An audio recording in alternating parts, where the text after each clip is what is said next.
Survivor's ready. Go! Travis spoken. Boston Rob and Amber are gonna do it. This is a business trip, as I like to say. You, Brad Culpepper. I'm tired of you and the fucking chicken. You can call me the puppet master. They can be my little puppets. It's not like you're making a deal with the devil here. You get to milk your own milk, I guess. Who the hell voted for me? Chicken. We got enough rocks here, too. We could build a pretty decent shelter just using rocks. I'm supposed to talk Lime or you?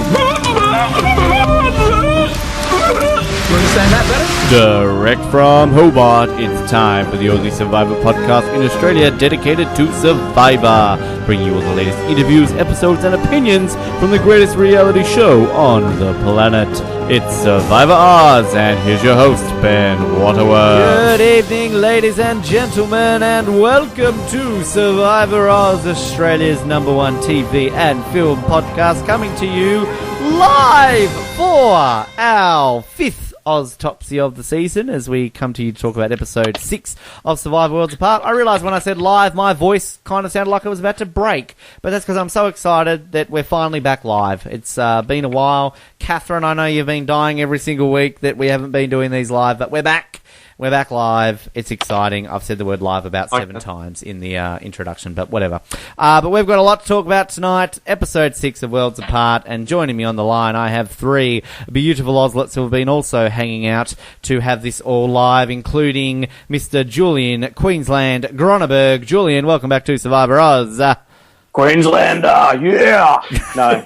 Well, it's good to be back. I'm very excited to not be bogan like other Queenslanders and talk about this episode. So, yeah, good to be here. I didn't realise so many Queenslanders sounded like that. Queenslander! Yeah, Queenslander, mate, yeah.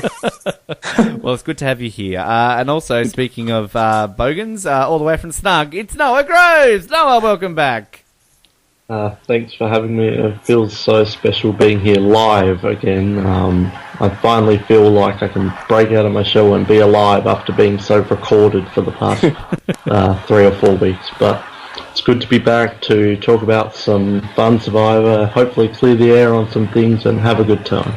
No editing. We're live. We have to go through with this. And joining us all the way, speaking of not bogans, because he's in South Hobart, and I don't know how the bogans are there. It's Paul Luttrell. Paul, welcome back.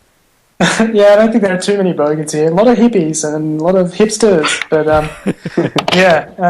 yeah, this is my first time on a live podcast here. So is it new ground? Yeah. Were you not on our top 25 episodes reveal?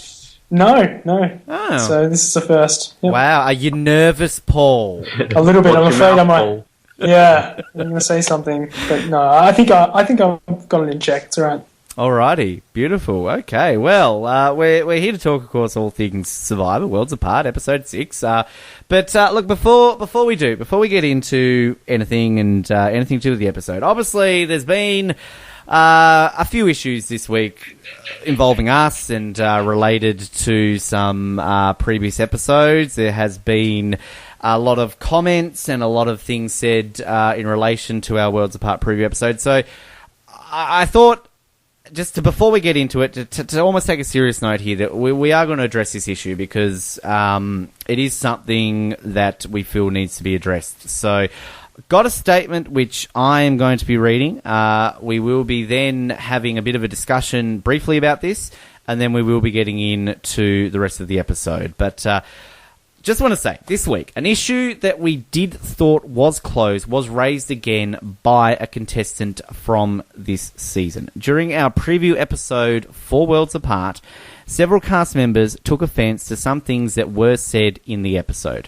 We were contacted by a few of the cast members and had it brought to our attention, and with this, we formally apologised to the said cast members, as well as making an apology on air during our first Oztopsy of this season, as well as during our interview with Kelly Wentworth in the lead-up to Worlds Apart. There was also efforts made to reach out to other cast members who we were aware were offended by comments to apologise, and we never received any word back from some of these people. From our standpoint, this issue was resolved, as the conversations that we had with cast members had been settled, and we were assured that there was no ill will between ourselves and the cast of Worlds Apart. On behalf of Survivor Oz, I would once again like to take this opportunity to unreservedly apologise for any offence caused by comments made in this episode. Survivor Oz is by no means 100% politically correct. Like most podcasts out there on the internet, our comments and content are from a variety of people and will sometimes blur the line between humour and offence. There are times when, yes, we do step over the line and we have to put our hands up and apologise. This is one of those times. We accept that words are easy and our actions need to reflect this going forward. We will be taking this as a learning experience for future podcasts. We hope this apology will be taken for what it is, an honest attempt to make amends, and we hope that this current and past contestants, as well as our listeners, will continue to interact with us to help provide you with great content. Now, I do want to just address some few other issues in relation to this, though, on the side point.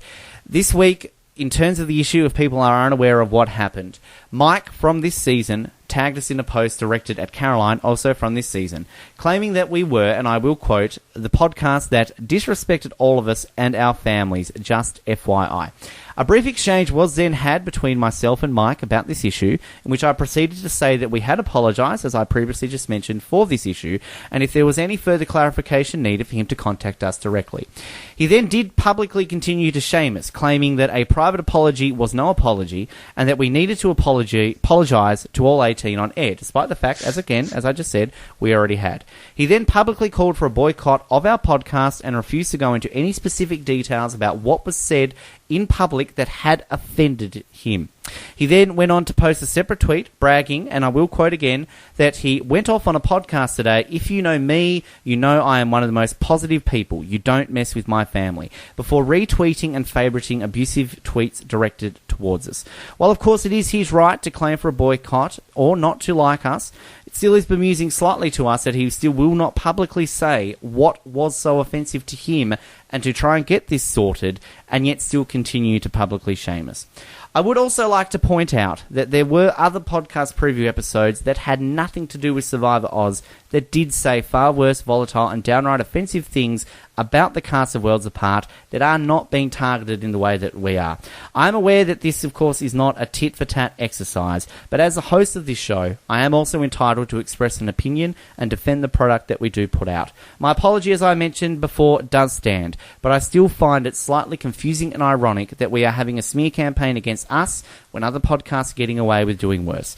I also do find it ironic that people are excusing comments made on other podcasts as humorous and satiric as an excuse for abuse, whereas our comments were done in the same style and method, yet aren't seen in the same light. I do also find it slightly ironic that Mike does remain friends with several people involved in these other episodes, yet still cannot continue to let what we said go. Out of all of this, one thing that I really feel the need to address as well are the defamatory comments being labelled at us, calling us racist. I have had several comments and messages, abusive messages to myself and to us publicly saying comments along those lines, and have also been shown messages on forums and Facebook and other online outlets saying similar things. With no explanation given as to why Mike is so annoyed at our preview episode, people have speculated it was due to comments made about Will's wife Manifa in our episode.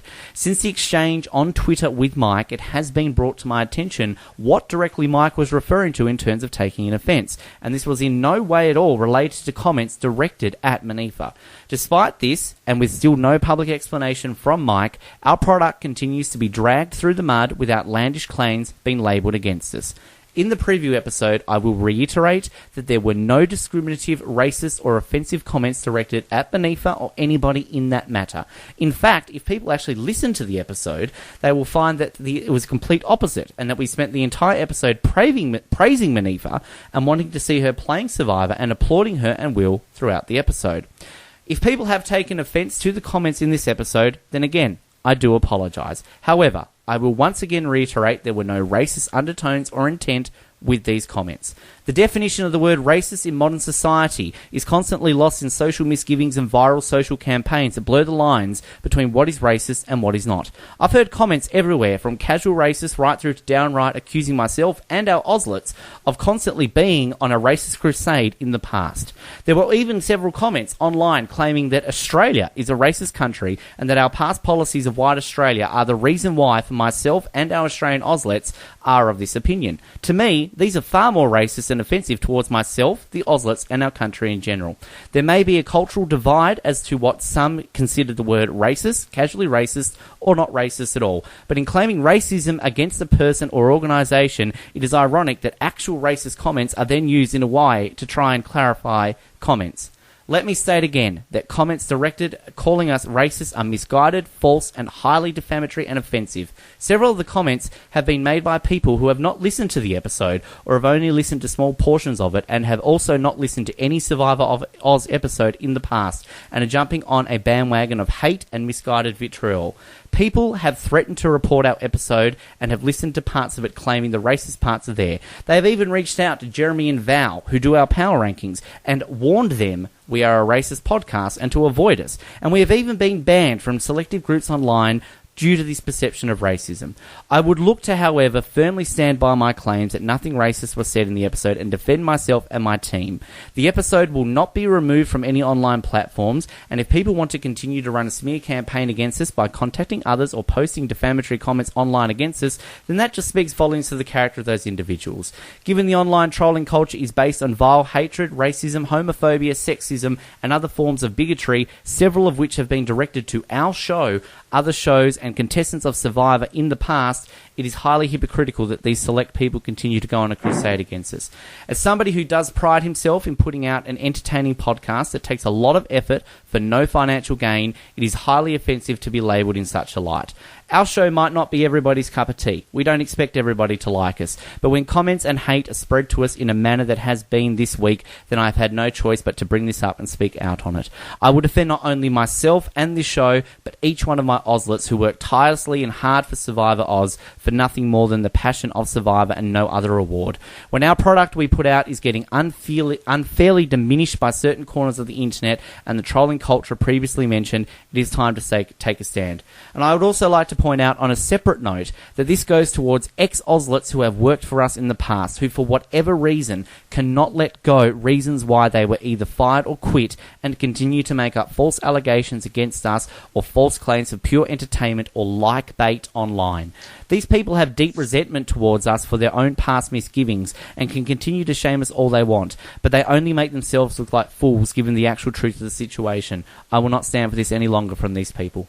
In closing, I will say once again to the cast of Worlds Apart on behalf of Survivor Oz that I am sorry for any offence caused in the preview episode. To Mike, I have apologised in public, in private, and have attempted to contact you personally to solve this. So from now on, it's up to you to either keep shaming us or solve the issue.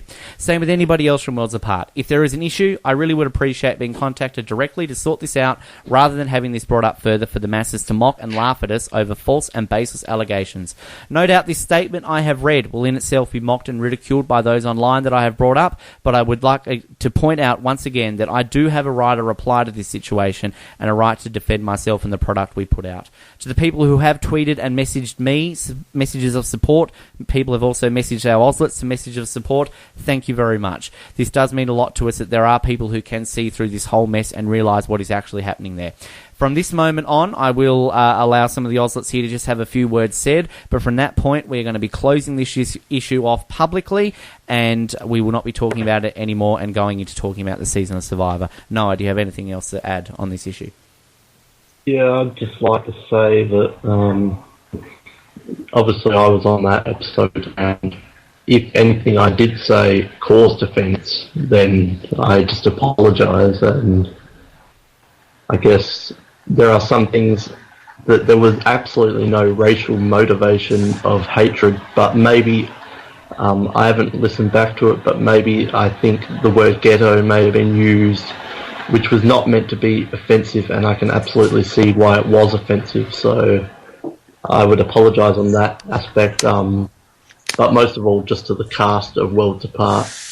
I know there's been a lot of fans hating, or anti-fans I guess, but all that matters really is the cast of the season, and all these other people who have never heard the show or the episode can go off if they want, but what is important is the cast, and I agree it's not fair to bring in another contestant's family member, even if we didn't intend it to be offensive. It obviously was taken offensive, and I think we have all learned a lesson from that, and that it's not fair to do that and that they didn't sign up for it. And yeah, I'm just a person who comes from a town who has a population of 600 people or something who wants to talk about Survivor. My intention is definitely not to go on this tirade, and maybe we made mistakes, but people labelling us as racist is pretty heavy. So yeah, I guess Mike made a comment to us on Twitter that our apology is worse than Dan's apology from last week's episode, but I guess watching this episode this week, ironically, it was Dan's comment that made me think of it with Sierra. He said, you've got to admit your mistakes and don't try and hide from it and apologise and hopefully move on. So, in the wise words of Dan, Dan Foley, yeah, like, I'm not going to hide anything we said, and I'll admit that there were some things, not just on Will and Manifa, but on other contestants, that I perhaps regret or not going to hide, slightly offensive. And the only thing I can do is apologise. There's nothing else I can do but apologise. And obviously, we probably won't be getting season 30 interviews, or not many of them anyway, but I still hope we can put this behind us and people see that we learned our lesson and it was just a mistake. So again, I apologise. And if anyone wants to talk with it further, then hit me up. But I hope this at least settles the storm slightly. So that's all I have to add. Paul, anything to add? Yeah, just firstly, I found the whole situation pretty upsetting. Yeah, if anything that was said was interpreted to be racist or anything like that, or if anyone took offence to it, I would like to apologise. Obviously, there's probably a slight cultural misunderstanding. Obviously, certain words are more like sensitive issues in different places. Obviously, certain words are more offensive to people than they are to other people. And if anything did deeply offend someone, then yeah, that's probably a little bit of a miscalculation on our part, and we should probably be a little bit more aware of it. But in saying that, it is difficult on a show that's live with a number of people. There's always going to be mistakes, and I guess, yeah, all we can do is apologise and hope that people continue to listen. Yeah. Julian? Yeah, I pretty much agree with what the other guys said. I do regret that, like, I think I was probably a bit scathing about some of the cast on the preview episode. So, I mean, all in what I thought was good fun. I mean, I'm just looking at their cast bios and you sort of have a bit of a joke. I do apologise, definitely, if some of it went too far. And I do, that upsetting the cast is the last thing that I'd want to do as well. And I do think there's been a bit of defamatory sort of comments about us personally and what we stand for, and I do think probably we could have spoken about the issue a lot better, and there was definite things that were said that could have been a little bit off and that probably were a bit off, but that wasn't our intention. It was sort of rambling on a bit, and I do hope that we can all put it behind us now. And yeah, look, I apologise for any offence between us and the cast, definitely. All right. We've talked about that. We're going to move on from that now. Again, as I said, we won't be talking about that in public any further. If anybody from Worlds a part of that do wish to contact us, please do. But we are completely moving on from that issue right now. Worlds Apart, Episode 6. Paul, I'm going to go to you straight away with this one. What did you think of this week's episode? Yeah, it was good. It was a nice kind of turnaround. I think that I'd been getting it into my head that what's the Blue Tribe? What are they called now? Eskameka. Yeah, I was thinking, they're just not gonna have to go to Tribal Council. They're gonna be cruising, but there was this massive shift, and they couldn't win a thing. So yeah, that was interesting. And by the end, I was a little bit disappointed. It was a lose-lose situation for me because I had my pony going head-to-head with my pre-season pick. So no matter which way it fell, I was going to lose. So it was a little bit disappointing. But I guess in some ways I'm kind of happy that my preseason pick's still in there because, I mean, I picked that person. I didn't just draw them out of a hat. So maybe it says something about my my ability to read Survivor. But that's we won't get into that. Well, it's become a dick measuring contest. Let's be honest here, Paul. I mean, my winner pick went last week. Noah's went the first week. So, yeah. Julian, is yours still there? I can't even remember who I picked. It was So. I'm pretty sure you picked So. You did. You did. I did. Oh my god, yes. So, well, look, we're a bunch of experts who's, well, I mean, Paul, your winner's still in there, so... Just in there, just hanging in there. Noah, this week's episode.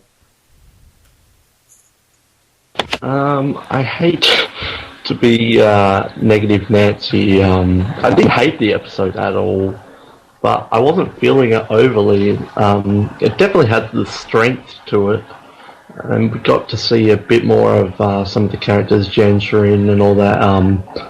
The throwing the challenge was interesting, and I think it was a good precursor to the merge. I think, even though I thought the episode was a bit lackluster, I think it's going to set up a really strong merge episode, which I'm looking forward to next week. But again, I'm not feeling this season too much in terms of the pre-merge, so my biggest hope is that it's going to be an epic post-merge. But it wasn't the worst episode of the season, but not the best.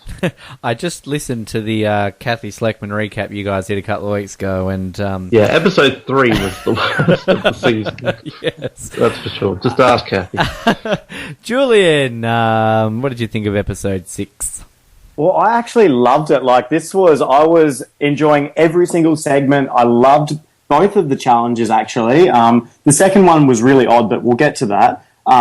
But I loved it. Like, I was enjoying. I didn't know who was going to go. I was very surprised with the result. And I felt like I was hanging. I loved Shirin's kind of story. Oh God, there's so much good about this episode. Every single scene I was loving. Wow, it's interesting actually, kind of the diverse opinions. Because, I mean, one thing that I've found, because, I mean, with my new job, I haven't been able to be watching it live. Today, actually, was the first episode I've watched this season sort of live with America. And even then, I didn't live tweet and all that sort of stuff. So I haven't really gotten a gauge on what the social and the fan community have been thinking of this season, but just kind of on the Ozlets, like, I think Noah and I are kind of very similar, that we're not necessarily loving this season. We're kind of like, it's a bit meh, but like a few other Ozlets I'm noticing are quite liking it in general. Noah brought up a good point to me earlier today. We had one of our post-episode chats. Yay, Noah, we haven't had one of them in a while. I mean, you mentioned to me, Noah, that this is you felt one of the weakest pre-mergers in a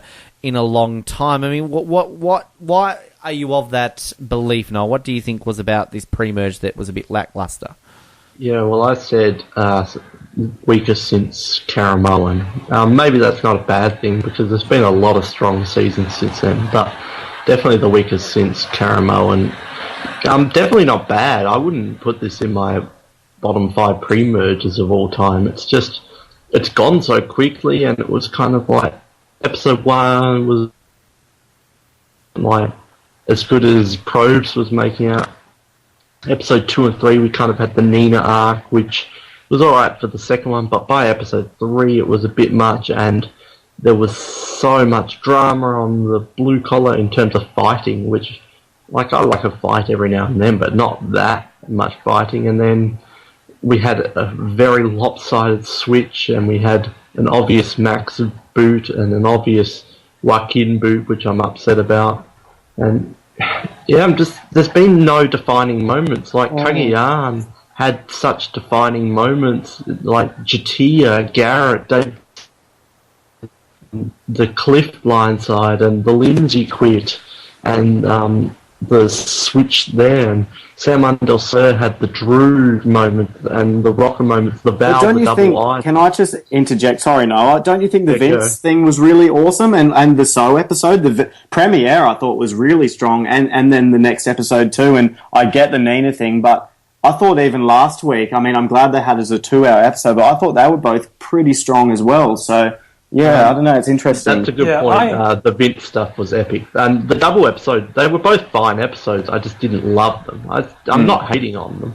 the Vince was awesome. Sorry, I'm just quite liking the possibilities. Essentially, we've got lots of people who could well win the game. I think that no one's really stuck their head up and said, "Yep, I'm the favourite. I'm going to win." I mean, there might be certain people to an extent that have done that, but no one has really, really stood out. I think that this could go either way, and there are so many people playing the game in so many different ways. I think that's really exciting to watch. Well, Richard talked a bit about that today in the recap, which obviously you were here on the weekend, and I kind of brought up that Survivor editing, particularly in the last few seasons, has been so good. I mean, we talked a lot about it last season, and I think in terms of kind of how it's gone since maybe a Caramoan, I mean, we had a few seasons there where the winner was very obvious, you know, Caramoan, One World, Redemption Island. But, I mean, do you feel, Paul, that really we're kind of on a good level now with the editing, that each season they like to play with us in different ways? Because I think you kind of said it perfectly there in terms of that no one's really, like, there's no super standout winner right now. Yeah, sorry. I was just typing there, but that wasn't actually me doing that really loud typing. No, I know. I don't know if that was you, Noah, like typing super loudly.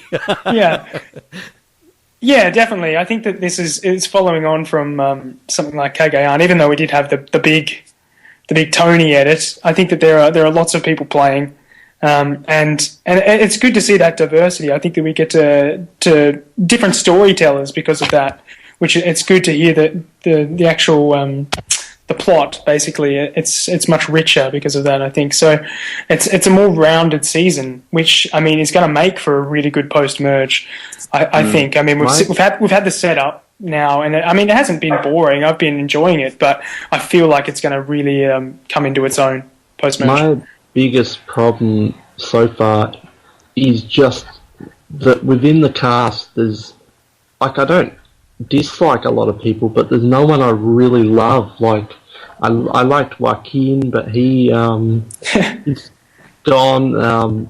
Rodney, I was a fan of, but each week I'm kind of like, I still love you, Rodney, but stop saying those things, Rodney. Just stop. Money's thin on the East Coast. Yeah. I like Jen, but there's things about her that sometimes I'm a bit... Haley I like, but not really that much. Will is kind of just there. Joe, I'm not a massive fan of.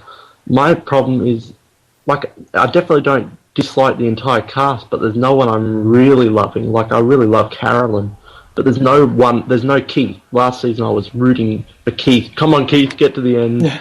There's no Keith for me this season. That's one of my problems. It's kind of strange. I was just quickly, Paul, I was going to say that I remember talking a lot last season. I'm talking a similar pages to that, but I think our issue last season was that there was like no super villain. Like, we weren't hating on anyone last season, which I found a lot of people were maybe putting that as... We'll always find something to bitch about. Yeah, go Paul, sorry. We're Survivor fans, we bitch. Yeah, look, I think that Will has got that real kind of entertainment factor. But we haven't seen him for the last few episodes. He was brilliant in the first couple of episodes. Kind of reminded me of a throwback to Dreams, causing all that chaos and whatever. So yeah, it was great. But I just want to see more of him, and I'm hoping post merge he's going to be in a pretty good position. Has he made sandwiches yet? Like he promised? He hasn't made that. He hasn't made them sandwiches, no. No. Well, turtle sandwiches? Turtle egg sandwich? Yummy.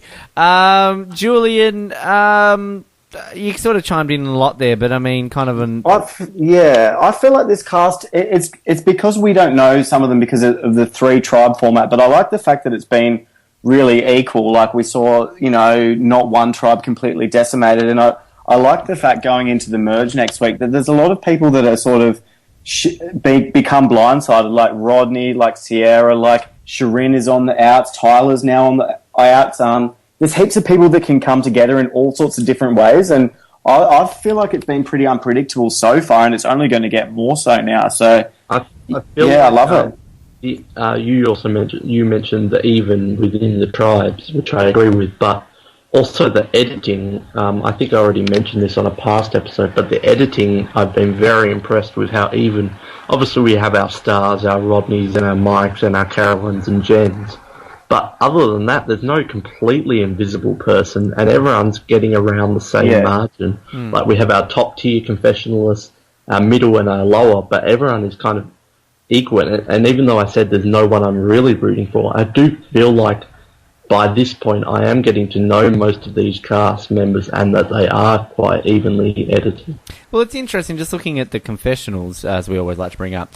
But, like, Tyler, at this point, of the people who are left in the game, has had the least. He's had 7, but I don't feel like Tyler's been that invisible. I mean, like, he didn't have a confessional this week. Kelly, who we joked in the first few weeks, like, hey, new purple Kelly.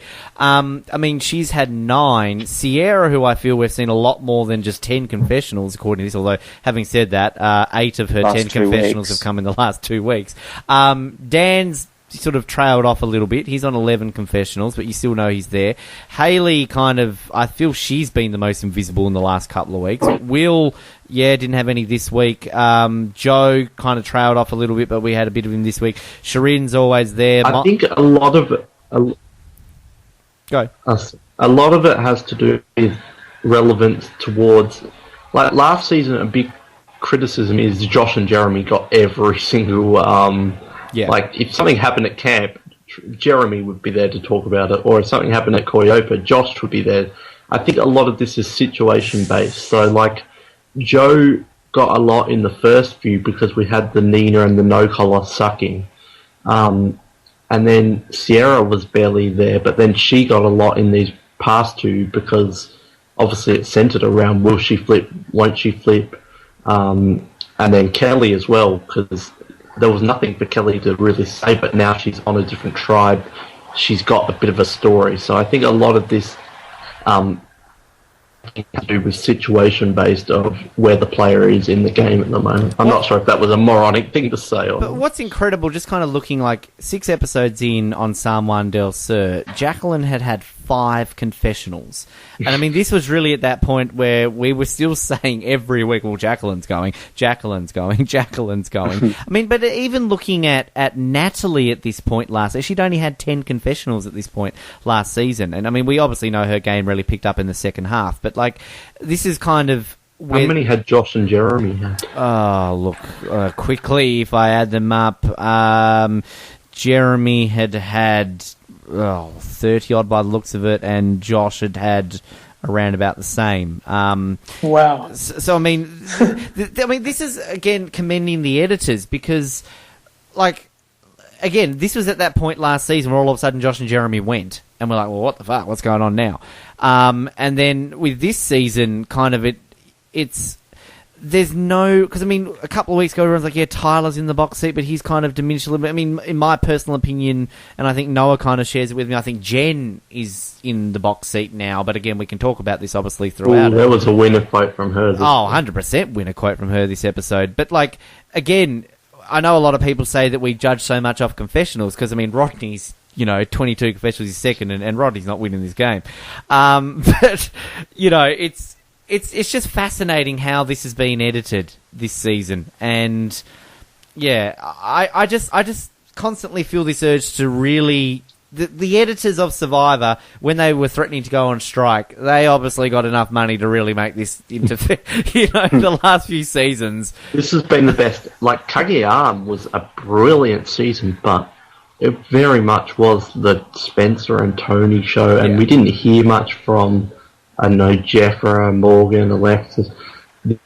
Even though I said it's been probably my least favourite pre-merge since Caramoan, I think it's the best edited season since, Lord knows when, Nicaragua maybe. Well, you think, I mean, I remember Blood vs. Water, watching that, we were kind of like, oh yeah, blah, blah, blah. But, like, I mean, on a rewatch of Blood vs. Water, it's very Tyson-centric.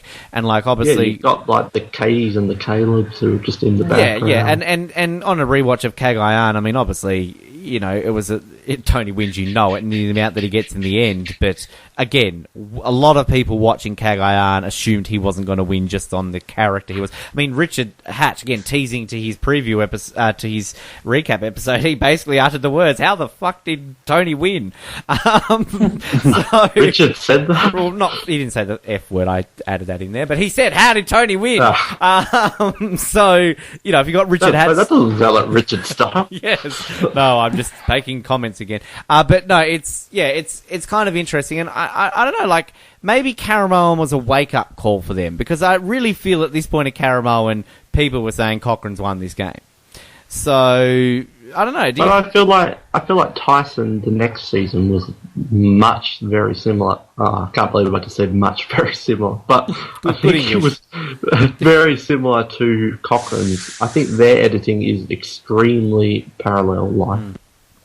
Yeah, I agree with that as well. That's a good point, actually. Now you bring that up. I mean, I want to actually. We usually take up the challenges towards the end, but I think I want to bring up the challenges now. I just want to bring up that challenge at the end, the whole the memorizing, the One World references this season. I'm rewatching One World again at the moment. This is such a One World season. I fucking love One World to death, and on this, I think this is probably my third or fourth rewatch of One World. It just gets better and better and better, and I just bemuses me why people don't like One World, but every episode there's a One World reference. It's supposed to be the opposite this season. Worlds apart, one world. Good call. Paul, the whole challenge. I wish we had a Troyzan moment of pulling down the thing straight away and Jeff going, "What?" But I like that challenge, Paul. Were you glad to see that challenge back? Yeah, I do like that challenge. I think it's good, and I think that it doesn't favour kind of physical strength or anything. It's a good kind of level playing field, and both challenges were. Which I just can't understand people who kind of always think that the stronger tribe, they're always going to win. Well, they're not going to, because the challenge is going to be designed to favour no one. So, Julian, are you a fan of the? I mean, actually, overall. Maybe one or two exceptions. I think the challenges this season have been pretty strong. I mean, Julian, do you think that? Yeah, I'm pretty happy with them. Again, not enough water challenges. Like, they sort of promised that in Nicaragua there'd be more water challenges this time, and in San Juan del Sur and this, there really haven't been. But I loved the first challenge especially. That was so exciting, but that was mainly because of how close it was, not necessarily the challenge. They've both been okay. Like, I can't complain. I'm not that stoked for them. I'd like to see new challenges that we haven't seen before. I'd rather them try something different, maybe not be really boring, like balance this on your head. But I still think they could try some different ones every now and then. Like last week we saw that one where they have to be blindfolded again and pick up obstacles. It's just, I don't know. I did enjoy the challenges tonight, though. I still wish they'd... I love the first episode one where it was the choose-your-own-adventure style where, you either choose the rope or the locks or, you choose... I mean, I thought that was going to set a precedence for this season. Yeah, I thought they would do more of that this season, and then it kind of just reverted to stuff we'd already seen. Yeah. But, no, just a question: Is there something wrong? Is there something wrong with the water in Nicaragua? Because they don't seem to ever do water challenges in Nicaragua seasons. It's been brought up before, and I think I kind of tried to raise that with Kelly a little bit the other day on the recap with her, and I know it's been mentioned before because I don't know if it's the climate or kind of the time they go. What's underneath the water? It's the surf, isn't it? I thought it's not enough of a lagoon. Like, it's actually a surfing beach. So I think Samoa's the surf, isn't it? I don't know. I thought because they're on an open beach, unless they go to those ones where they're out on pontoons and there's not really big sort of diving and stuff. I don't know. Maybe there is something underneath it. I mean, my memories of... I can't remember too much on Redemption Island on their challenges because everyone blocks that season out. But, Nicaragua, we had, that big lake one where Fabio's peeing in the water. But, I mean, that wasn't in, the ocean. That was, they'd built Yeah, that's like their pool challenge. Yeah, Guatemala. Yeah, yeah. They had heaps of kind of, racing through mud and stuff. I can just remember them carrying that big, giant stole over things. Oh, and scraping off all the mud. Oh, no, that's another one. I know it's been explained, whether it was Probst or somebody said it in something to do with Nicaragua. Maybe somebody can direct us to us listening to that. But, there has been something as to why there's not, but with rumours circulating that the next few seasons are going to be in a completely brand new location. Oh my God, so excited. But, I don't want to spoil it for anybody in case they don't want to know about that. But you can Google it. Yeah, well, it's out there. I don't know. I mean, I'm not one of these people who is so oh, we need water challenges. Because there are a lot of people out there who are very much like that. But I don't know. I don't mind these inland seasons. You need water challenges. You just need mixer. Yeah. You need a mixer. Yeah, that's more it, I think. This week's both were really fun because we had a physical one. Well, it wasn't that physical, but then we had, like Paul said, like with such uneven tribes, it's great to see a challenge that isn't so favoured towards physical strength, which is what you should do on the challenges after the swap when they're doing random swaps. They should always plan the challenges to be like that after the swap because they don't know how the tribe dynamics will be. Plus, I never thought in a million frickin' years we would see this awesome One World Challenge return. That was awesome. But I hope that doesn't set a thing for us to see some of the non-probes challenges from One World to come back just because we got this one. But this is an awesome challenge. I really do hope, though, that, I mean, we're getting the merge next week, and we talked a lot about it last season. We'll probably continue to talk about it this season. Like, the problem I feel with the individual ones is that, yeah, they're just the same challenge, just, instead of balancing it on your head, you'll balance it on your arm, and like, stand on one leg instead of two legs, and, and plus, again, as we've talked about a lot before, reward challenges, how they always force them to go into teams. And I mean, I just watched the episode today of One World where they're chopping the ropes and Kim's forced to choose to take Alicia with her, and then all of a sudden she chooses Chelsea over Kat, and then that caused Kat to go into a little like, oh, you freaking kidding me? Whatever. Like, it causes that conflict back at camp. Ben, enough at the One World. Sorry, One World is awesome. But yeah, like, I don't know. We'll see how that plays out.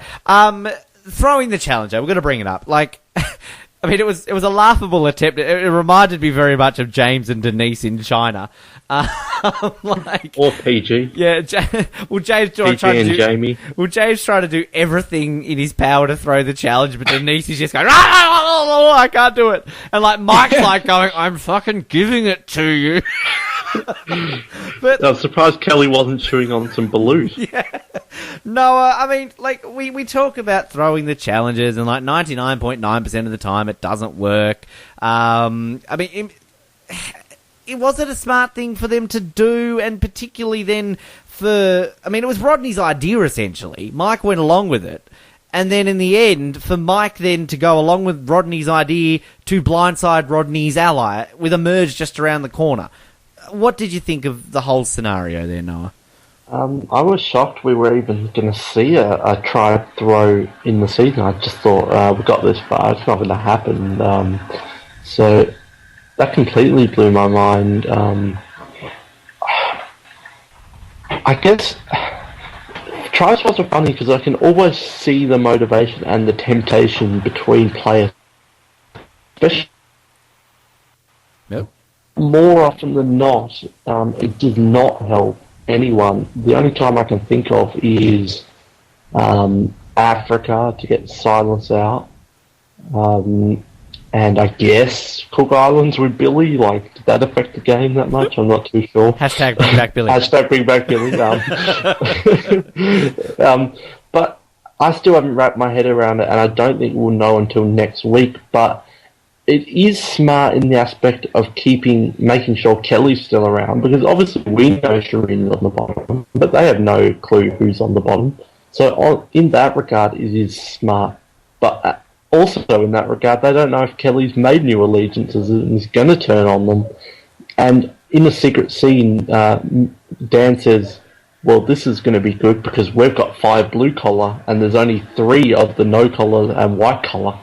And I'm just thinking, 5 isn't that good when you're in a merge of 12. Sure, you've got more than the other tribes, but like Brad Culper, 5 into 12, blah, blah, blah, blah. So I'd like to hear some of the other opinions on the other people in terms of the strategy of the vote. So even going to help them and get them to the end or hinder them? So there's 5 original blue collars, 4 original no collars, and 3 original white collars. Okay, that's interesting. Paul, just the whole throne challenge, everything we just talked about. Look, I think there's a time for it, but I think you've got to be really, really sure of your numbers, and they definitely weren't. They knew that they were up in the air with Sierra and whatever, and I mean, Mike had his own agenda, but that as well going in it, he and Rodney definitely weren't on the same page, but they still both agreed to throw the challenge. It could have blown up in either of their faces, so I just don't think that that's in this circumstance, it probably wasn't a good move for either of them. Just so happens that it turned out okay for Mike, but it could have easily gone the other way.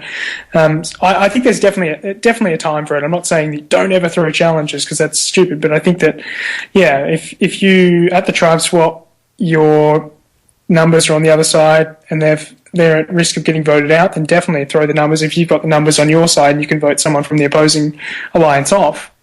But in this case, it was definitely just...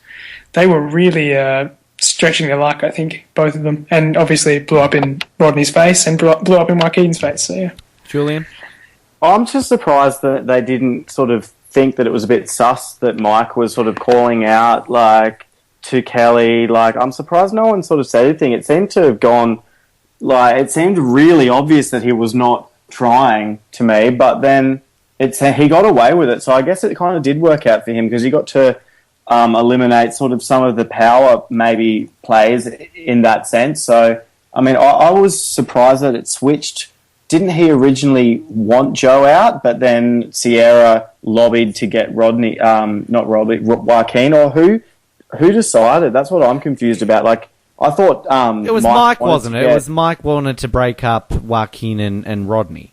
Yeah, I thought, oh, okay. Yeah, I thought which is interesting in its... I think Mike... Oh, sorry. No, you go, because I was just simply going to say that I don't understand the logic in that thinking, because surely having someone like...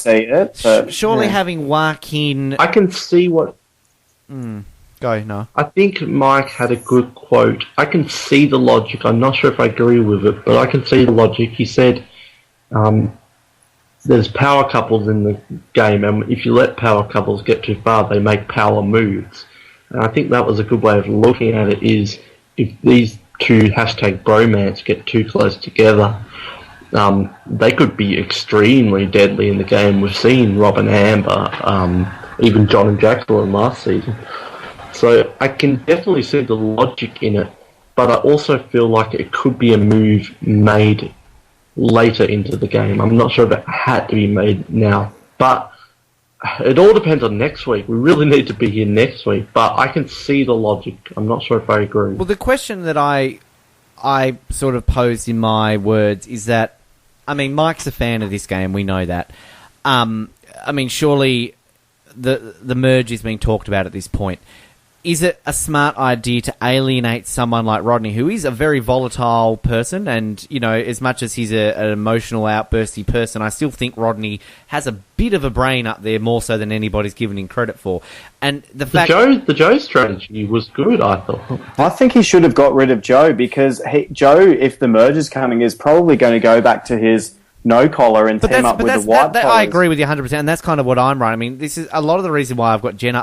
In my opinion, I think Paul actually, I think it was you in our Worlds Apart preview episode, that you were the one who said you feel that there's going to be a no collar alliance that will go deep in the game, and I feel we're going to see that now, because, like, to me, what we've seen with the blue collar and the white collar, I mean, particularly with the blue collar, there's 5 of them, but I don't think they're all together. There's 3 white collars, they're kind of around there, you can use them. I feel the no collars are still very close. Like, I think the no collars will run part of this game. That's where I've got this vibe now, and I think not getting rid of Joe is a huge mistake. These no collars aren't breaking up. Yeah, that's exactly, I agree with you. Like, and that's where it's risky, because all it takes is 1 or 2 votes here to go. So, go now. The only one I could think of is, like, has Joe been swayed and we haven't seen it? Is he going to try and convince the no-collars to join with the blue collar and vote off the white collar? But I truly believe, while the blue collar has a lot of power players, and I think it's going to be a bit of a clusterfuck merge, I do think that the no-collar will run at least part of this game. They're in a very good position at this point. Yeah, I think that the other group, they don't know how tight Joe is with the rest of his tribe. I think that that's something they're underestimating there. And they're also probably just underestimating the no-collars as a whole, really. They're just thinking, oh, they're no-collars, they're just out here on a holiday or whatever. So I think that that's going for them. They also lost a couple of challenges early, which which again just downgraded them in everyone's mind. They put them to the back of their mind. They're not really thinking about them being threats in the game, and that's where it's dangerous. I think that the reasoning for Mike doing what he did was probably, it's I don't know, I feel like he's trying to somehow be the one in control making moves. He doesn't want anyone else to impede upon that. And I think that, it's probably a thing to do if that's the way you want to play it. If you want to be a power player like that, then that's what you've got to do, but it's risky. And I just think kind of with Mike, like, I mean, I like the loyalty to Kelly. I think that's great. But, like, if you just look at the dynamics of the 5 blue collars that are left, Mike, Kelly, Dan's probably going to go along with that. Rodney's now been completely betrayed by Mike. Burnt. I was just going to say. And Sierra too. Like, you've got Rodney and Sierra, who I think will flip at the, I think Rodney will join with Tyler, because Joaquin was Tyler's side man. And Tyler voted with Rodney and Joaquin. So, like, I feel like Rodney was closer to Joaquin, but Joaquin also said Tyler's cool.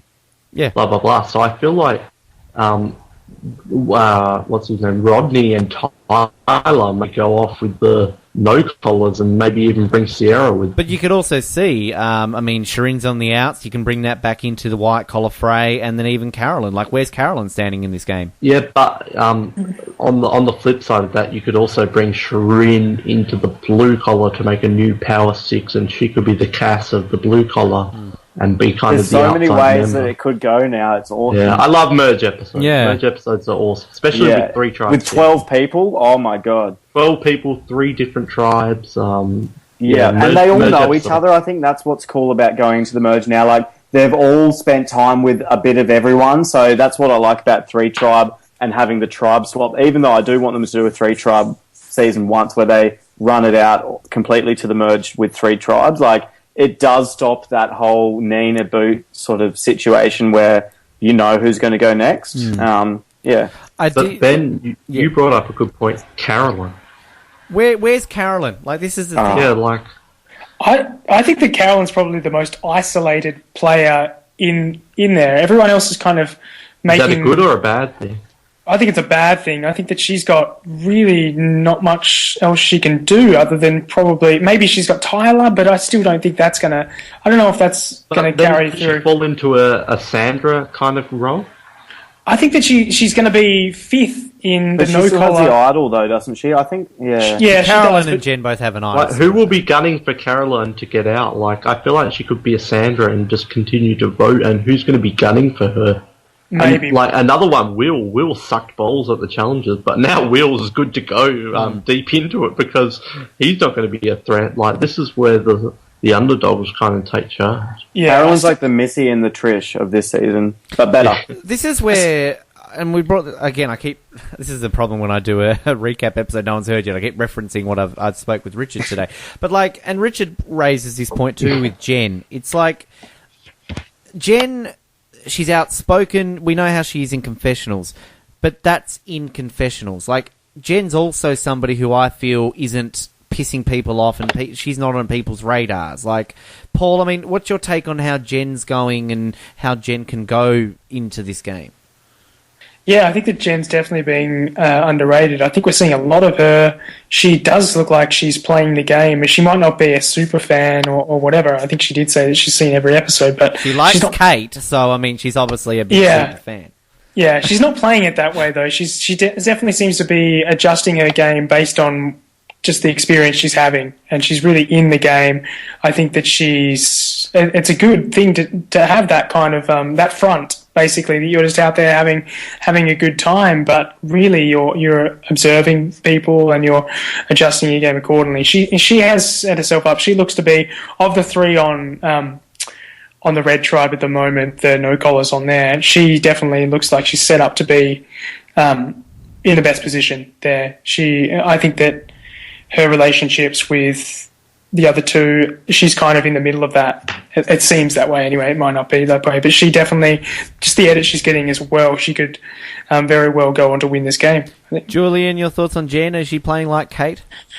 I like her. Like, I don't know. I am not as much of a fan of her, but no reason. That's not saying that I'm not a fan. Like, I do like her. I think she has some really good confessionals, and she does seem to have pretty good chats with everyone. Like, and she's all talking and social, and I don't know which way she'll sort of go, but I can see her going a long way just because they've focused on her so much as a character. I feel like they wouldn't do that if she wasn't going to go a fair bit further. Now, Noah, I know you're on the same page as me because I just want to bring up, and I don't think I have the quote word for word, but where she's talking about the turtles, where she said, I have a 1 in 14 chance to win, which is actually a 1 in 13 chance. She got that wrong. And they've got a 1 in a million chance of living. So that's cool. I think I kind of quoted that almost correctly. I mean, Noah, that was a very big winner's quote.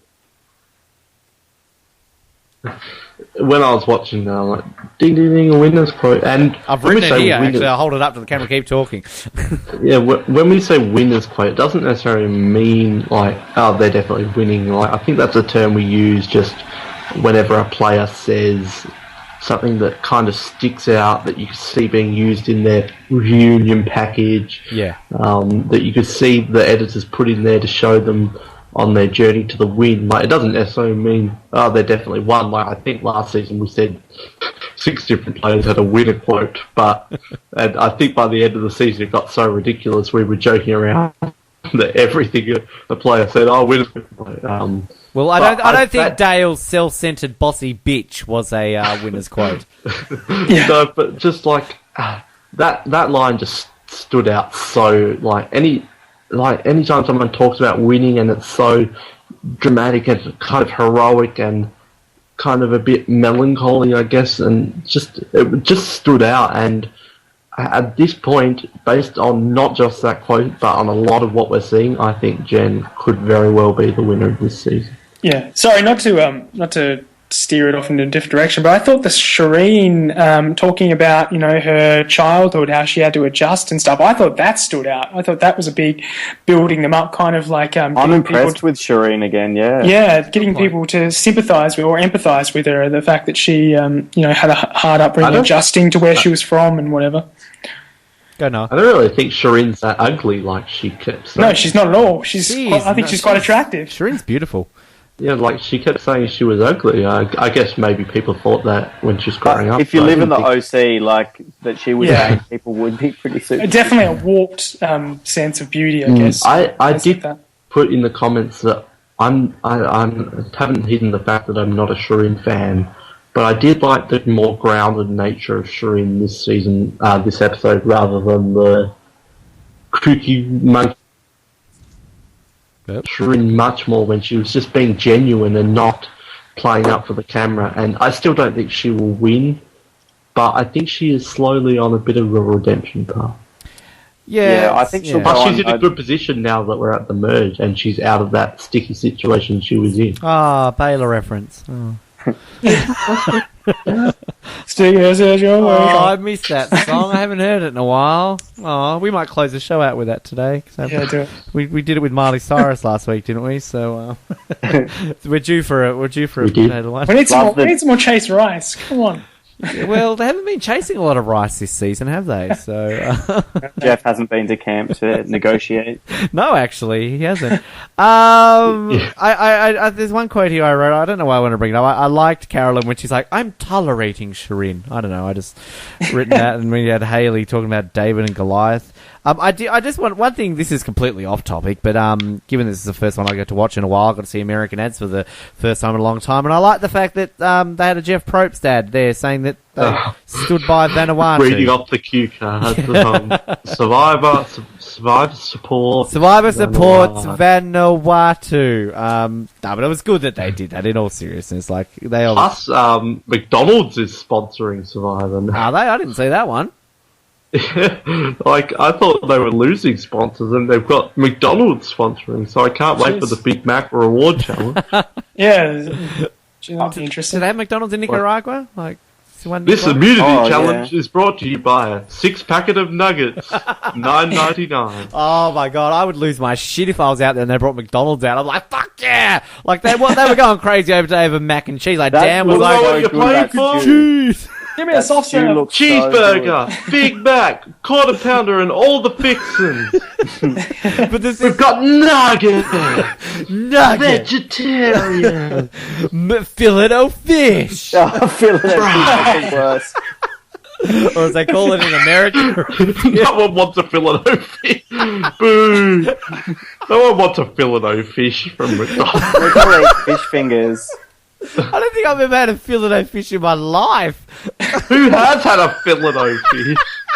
I've had one, yeah. It wasn't the greatest. Oh, You're so... that's like the anti-reward. The losers have to eat the fillet fish. It's basically just a bit of cheese on a fillet of fish, on an actual fish fillet. I don't think that's actual fish. I think it's like when fish finger cheese... meat. It's like the fish finger kind of fish. Yeah. It's real But when does cheese go with fish? Yeah. I don't Fish understand. sauce on a bit It's of got a chicken rough nugget. tartare sauce, like a white sauce. Yeah.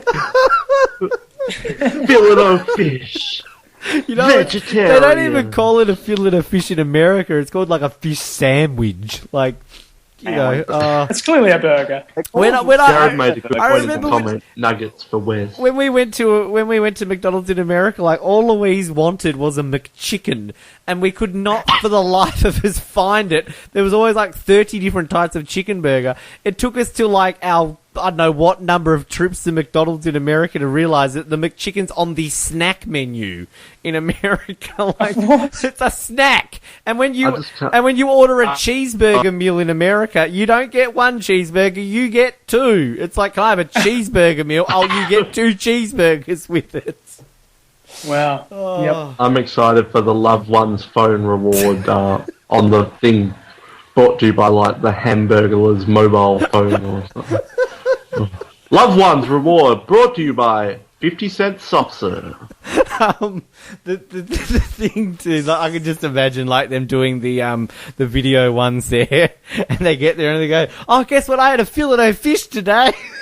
Yeah, I was at the airport and I had a fillet o fish. I can't wait to see you on the island. Oh, this is the only time in the history of podcasting that fillet o fish has ever been mentioned. But didn't Will say he was going to make fish sandwiches? So perhaps he should make one, like his famed sandwiches. Go fishing and Will's sandwich brought to you by fillet o fish on sale 50 cents. Oh my god, I just love the fact that we have somehow worked in fillet o fish to an episode of Survivor Oz. We're gonna get to some questions and all that sort of stuff. Joaquin, though, we should just talk a little bit about him. Obviously, pre-game, you all hated Joaquin. I loved Joaquin. And, I mean, I predicted... The sad fact of my predictions of Survivor is that my top two have been eliminated in the last 2 weeks. I said Max was winning, and then I said that Joaquin was coming second. So Shireen will be going next week, ladies and gentlemen, based on my predictions. I mean, Noah, you grew to like Joaquin, because I knew you were one of the ones who really did not like him pre-season. Yeah, I was not a Joaquin fan. Like, I think Joaquin had everything I didn't like about Rodney and nothing I did like about Rodney. But again, I didn't like him in the first episode. But then, from then on, he was kind of on an upward path. Like, you could see him trying to work things with Tyler and making friends and doing very well in the challenges. And he had some very funny confessionals, like when he compared Shireen to killing the bunny, and like it probably started when she was young. Like, I really liked Joaquin, and I thought for sure Joaquin's making the merge. I was not coming into this episode expecting to see him gone, but he's one of the few that I was really rooting for, only because I thought he was turning his game around and was starting to do some good things. But no, I think we've lost a good character this season. It's kind of like Vince, isn't it? That like we bagged Vince out a lot, but I think I was devastated when he won. Halfway through his boot episode, I'm like, oh, I like Vince, and then he was great. Yeah, Julian, Joaquin. Yeah, I liked him. I liked his voice. Like, he had a really sort of like, he almost had an accent, but it was kind of like a little bit not nasal, but it had like, it sounded like a little bit skater dude, but I don't know, like. He was definitely a hottie as well, so I was sad to see him go. He was a skater dude. He said, "See you later, probes." Avril was sad. No, not again. Rob Zabachnik. Wait till our Megamixes come out in 2018, apparently. Paul, Joaquin. Yeah, I still maintain he was a douchebag. I mean, yeah, he was fairly arrogant, and I think that he did grow in terms of his strategy whenever he actually started to implement some kind of game. And he started to actually influence a few people. So that was something. But, yeah, he was just fish out of water when he first started. I don't think he had ever watched an episode of Survivor in his life. Fish out of water? Yeah. Definitely a fillet of fish out of water. I will. But, yeah. I loved the exchange that we had at the start when Joaquin and Rodney were bonding. Like, I love it's like, oh, this is the bromance. Oh, you know why Mike's so wound up? He hasn't had sex in 8 years. Oh, we're gonna work hard and party harder. And I can't believe no one predicted that, but that just seems like such obvious connection to have a bromance. I can't believe no one saw that coming. But did you guys feel though it was a bit one-sided? Like I kind of felt Joaquin was like, I'm sort of with you, but in his mind he was kind of just playing the smart, sort of like agree. Like I think he kind of like you said, he does have friends like Rodney at home, but I don't know. I think Rodney kind of came on like real like needy, like dude, I need you. Yeah, we're together, right? Yeah. Yeah, I think Joaquin was cringing a little bit while he was doing it, but he was also happy too. Yeah, he was like, oh, good, I've got someone who wants to work with me, even though he's a bit over the top and. Yeah. I will say, and I agree with you both completely, but I also think a little bit had to do with editing, because, like, I mean, I kind of got a feeling that one of them were going fairly early on because of the emphasis they put on that, and I think a lot of that too, in a way, was done to paint the fact that Rodney had so much confidence in this, and it wasn't Joaquin's fault, of course, that he went home, but like. I don't know. To me, that was a little bit playing up to the fact that Rodney was going to be blindsided about that, but. That was maybe just me. That was silly. They should have got Joe on side. Go Noah. Do you think Rodney, because obviously he wasn't a part of the vote, does Rodney come crawling home, or do you think he's going to completely separate himself from it? I don't know. It's a difficult one. I've looked ahead of it and I thought that, like, I think Rodney will try to maybe go after Mike or try and do something, but I think in the end he'll settle and, like, maybe go for a lesser target. Well, there's no one, if we really look at it, for him to work with, because if Joe's going back to the no collars, then Joe's not going to want to work with Rodney, because Rodney tried to get him out.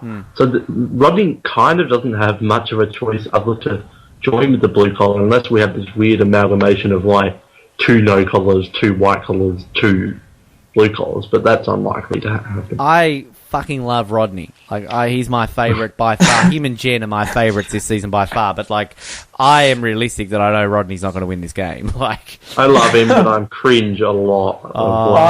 I can't stand him, but I'm glad he's in the show. I'm glad he's still there, like, because he could have been a Vince boot, like, second, and we would have been robbed, so... He's a lightning rod. He's definitely a lightning rod. Lightning Rodney. Lightning Rodney, there we go. And his accent is just outrageous. Like, some of the stuff he says is really... good television, isn't it? Like, I really wish I was born with the gift of Boston accent. Like, I'm gonna party. God, yeah. Anyway, he's got like the kind of hitting the town accent, while Boston Rob's got the mobster. Yeah, Boston Rob's the if you don't pay respect to the family.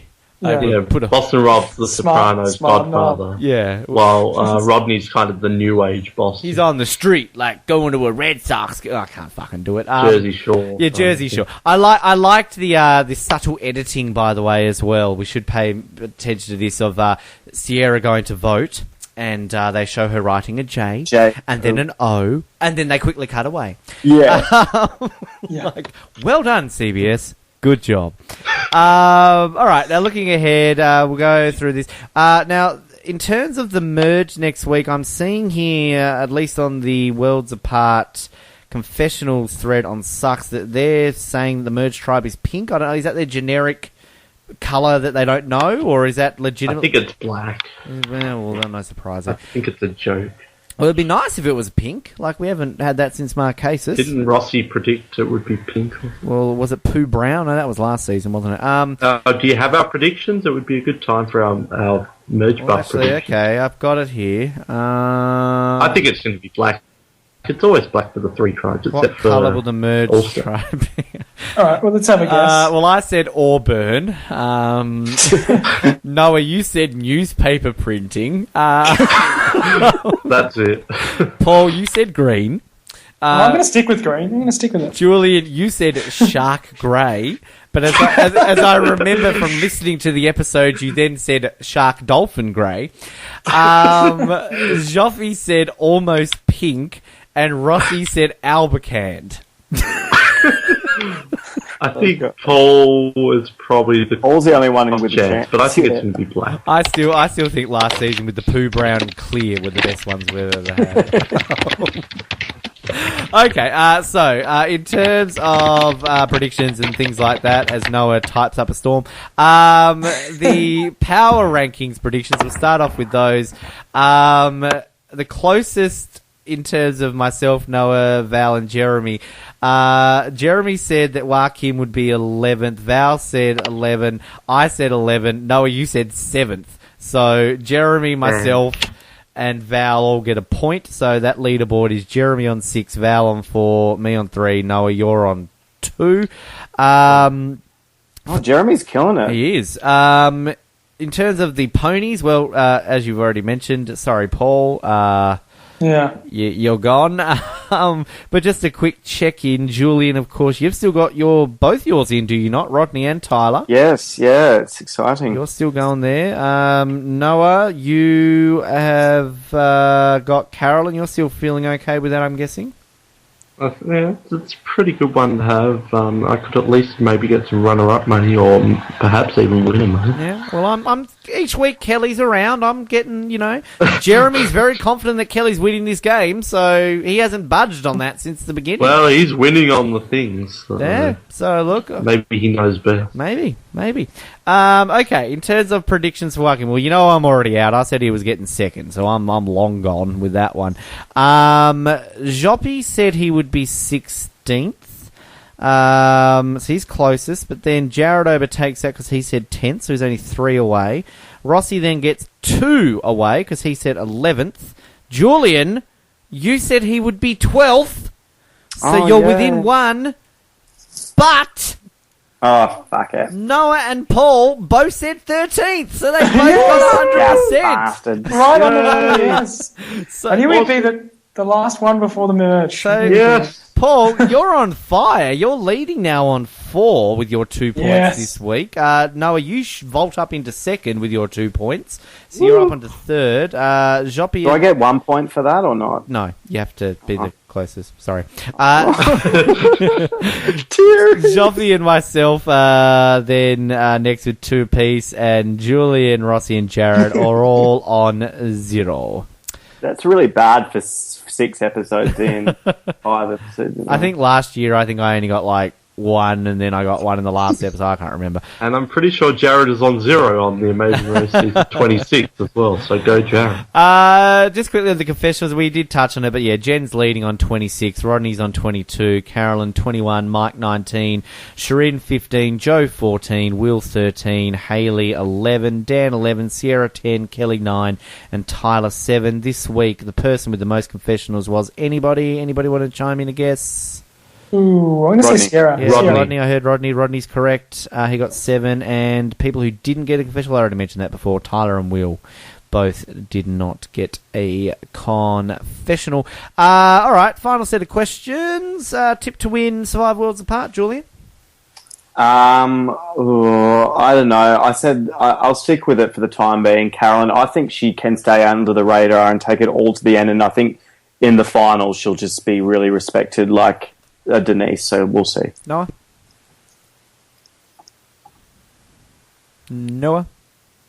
I'm going to say Jen, especially after this week, and she's having the most confessionals, but I think Mike or Carolyn are the next 2 logical choices, but I think Jen.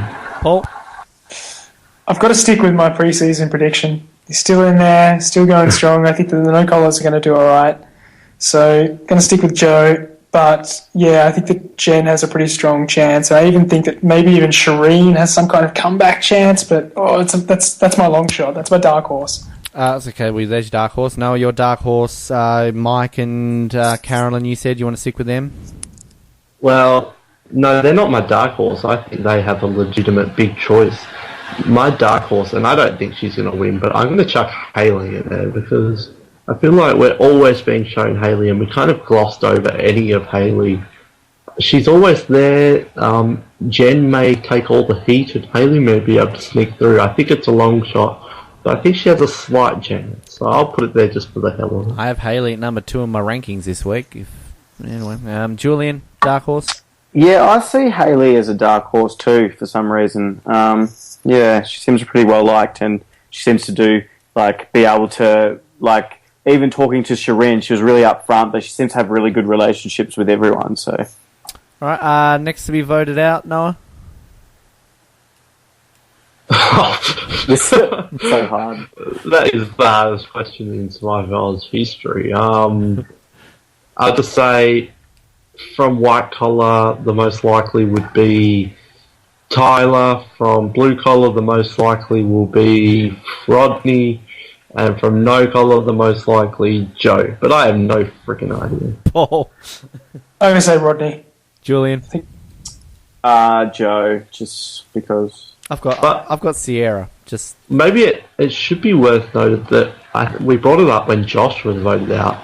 Often the first merge boot, and I know Julie was technically the first merge boot, but often the first jury member, maybe I'll put it that way, is someone who had got a massive edit or a big edit in the pre-merge portion. So maybe it won't be a quieter one like Sierra, and we'll have a Carolyn or something going. We're down to 12, aren't we? I mean, possibility of a jury starting next week, maybe? 6 women, 6 men, which is cool. Yeah. I think it'll be 9-person jury, final 3. So if it's a 9-person jury, then next week would be the first jury member, if my... Yeah, and it could be a bigger character going. Yeah. Well, you never know. All right. Okay, well, that's about it. Hashtag for this episode and hashtag for this episode of Survivor Oz. Let's start with you, Paul. Let's go hashtag fillet of fish. and for Survivor Oz, I don't know. That's a tough one. I haven't got anything going on. Let's just go across the board. Fillet o fish. Yeah, it covers everything I feel this week. Noah? Yes. Well, yeah, hashtag fillet o fish out of water. I think you've got to add that out of water bit. For the episode of Survivor, hashtag Kelly's got some balut. Kelly's got some balut. Was that Janie's got a gun? You know, what random one that I pointed out here is every single time that they were doing the whole guessing, and every time Jeff was like, message in a bottle, I'm like going, message in a bottle. Sorry. Just had to get a police reference in there, apparently. Julian, hashtags? For the Survivor episode, I don't really know. Bromance busted. For our episode, hashtag on air statement. Boom. All right. Just a couple of things before we close it all out. First of all, didn't mention it at all this episode. Congratulations to Australia through to the World Cup cricket finals. Australia versus New Zealand. Nick Chester versus the rest of us. So that's going to be interesting. New Zealand versus Australia Sunday night. Come on, Aussie, come on. Next week, in terms of our Oztopsy, we are going to be on Friday. I haven't told any of the Ozlets. This is the first they're all hearing this now too, actually. We will be on Good Friday Eve because the AFL season starts next Thursday night, and the Mighty Blues will be taking on the Richmond Tigers. Paul, I know you'll be watching that anyway, so you're happy for that too, aren't you? Yeah, I'll probably be watching that, I reckon. So, sorry, I've got to watch my beloved Blues take it up the arse from Richmond, no doubt, in the first game of the season. But whatever. So, our Oztopsy next week will be on Friday night. We will have it live again. So, Good Friday night. That's what it will be on. Our Richard Hatch recap will be up at some point on the weekend. It's a good one. So, stay tuned for that. And yeah, remember to like us on Facebook, follow us on Twitter. We've got Ozcars that we're slowly starting to arrange. They're coming up in the next few months. And we're still plugging along with these. We've got some good recappers coming your way as well. But we always do appreciate everybody who's tuned in tonight live. Catherine, I'm glad that we're back live for you. A few of our Ozlets have been in the room there. Jared, you're there. James was there before. Dylan, hello, Dylan. Never seen you before, but thanks for joining us. Welcome. Visitor, and visitor. Visitor hello. 1, visitor 2, visitor 3. No Rat. No Chris Berger. They'll come eventually. And to everybody who's listening to this pre-recorded or recorded afterwards, thank you as well. Julia, thank you for coming back here tonight, my friend. Pleasure. It's been fun. And yes, yay. Oh, Catherine just admitted she's an Essendon supporter. You can hang out with Paul then. Like, Yeah. I reckon both of you might get a call up to play for them if all the players are suspended. Like, Oh, definitely. It's going to be a pretty awful season for a Bombers supporter, I think. well, Paul, who do you play? Who do you play in round one? Sydney. In Sydney or in Melbourne? I think it's at ANZ Stadium, so Sydney. Ben Paul's not actually in the team. Well, he will be next week, so... I will be, yeah. Called Not up. yet. Back pocket. Yeah, well, you're fucked next week. But, Paul, thank you for your time tonight. Yeah, no worries. It's been good. And Noah, thank you as always. Thank you. I think we had a lot of good this week, and I'm looking forward to an epic, hopefully, merge-ups. We will be back next week, as I said, on Good Friday. Until then, thank you for your company. My name is Ben. This has been Survivor Oz, and we will speak to you next week on The Philadelphia Fishers. You're my sweet temptation.